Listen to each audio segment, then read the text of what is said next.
Hello viewers, இப்போ இருக்கிற காலத்து பசங்க அதிக சிசி உள்ள பைக்குகளை வாங்கி டிரைவ் பண்ணுறதை வழக்கமாக வச்சுருக்காங்க. ஆனால் அவங்க யூஸ் பண்ணுற பைக்குகளுக்கு சரியான எந்த பெட்ரோலை யூஸ் பண்ணணும் அப்படிங்கிறது தெரியாமலே இருக்காங்க.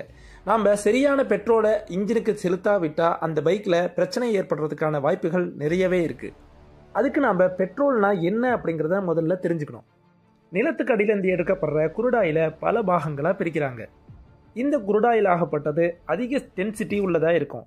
இந்த டென்சிட்டியில் 70 செல்சியஸுக்கு மேலே இருக்கிறது தான் கார் மற்றும் பைக்குகளுக்கு பெட்ரோலாக பயன்படுத்துகிறாங்க. எந்த ஒரு பெட்ரோல் பங்குகள்லையும் 100% பியூரான பெட்ரோலை போட மாட்டாங்க.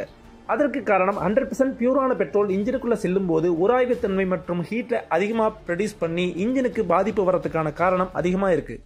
இந்த வீடியோவில் எந்த மாதிரி பைக்குகளுக்கு எந்த மாதிரியான பெட்ரோல்கள் சரியானதாக இருக்கும் அப்படிங்கிறத முழுமையாக தெரிஞ்சுப்போம். வாங்க வீடியோக்குள்ளே போகலாம்.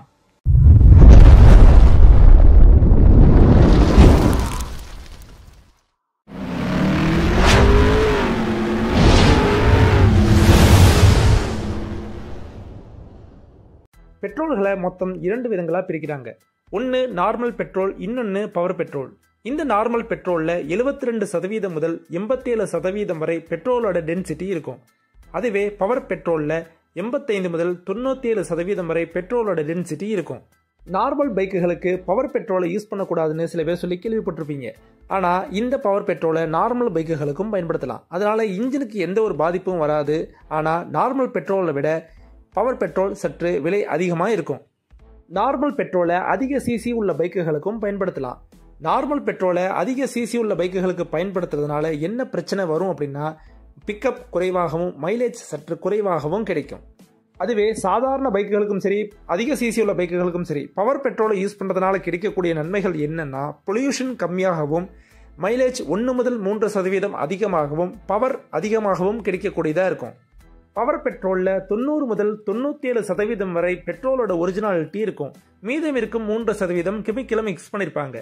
இந்த பவர் பெட்ரோலில் ஒரிஜினல் பெட்ரோல் அதிகமாக இருக்கிற காரணத்தினால இன்ஜின்லேருந்து வெளிப்படுத்தக்கூடிய மாசு குறைவாகவும் பவர் அதிகமாகவும் இருக்கும். இந்த காரணத்தினால அதிக சிசி உள்ள பைக்குகளில் மைலேஜ் 1 முதல் 2% வரை அதிகரிக்கிறதுக்கான வாய்ப்புகளும் இருக்குது. அதுவே நார்மல் பெட்ரோல்களில் பெட்ரோலோட ஒரிஜினாலிட்டி சற்று குறைவாக இருக்கிற காரணத்தினால பொல்யூஷன் சற்று ஜாஸ்தியாகவும் மைலேஜ் கொஞ்சம் ட்ராப் ஆகிறதுக்கான வாய்ப்புகளும் இருக்குது. பவர் பெட்ரோலோட கம்பேர் பண்ணும்போது நார்மல் பெட்ரோலோட ஆக்சிலேட்டர் பவர் சற்று குறைவாகவே இருக்கும். இந்த நார்மல் பெட்ரோலை எந்த மாதிரியான பைக்குகளுக்கு பயன்படுத்தலாம் அப்படின்னா, 200 சிசிக்கும் குறைவாக இருக்கிற பைக்குகளுக்கு இந்த நார்மல் பெட்ரோல் சிறந்ததாக இருக்கும். அதற்கு காரணம் 200 சிசிக்கும் குறைவாக இருக்கிற பைக்குகளை அதிகமாக லாங்கில் பயன்படுத்த மாட்டாங்க.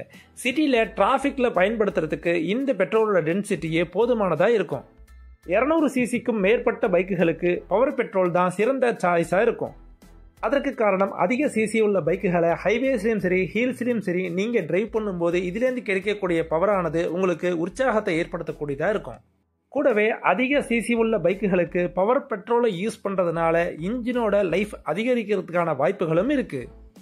நீங்கள் அதிக சிசி உள்ள பைக்கை பயன்படுத்துகிறீங்க, ஹைவேஸில் அதிகமாக க்ரூஸ் பண்ணுவீங்க அப்படின்னா உங்களுக்கு பவர் பெட்ரோல் தான் சிறந்த சாய்ஸாக இருக்கும்.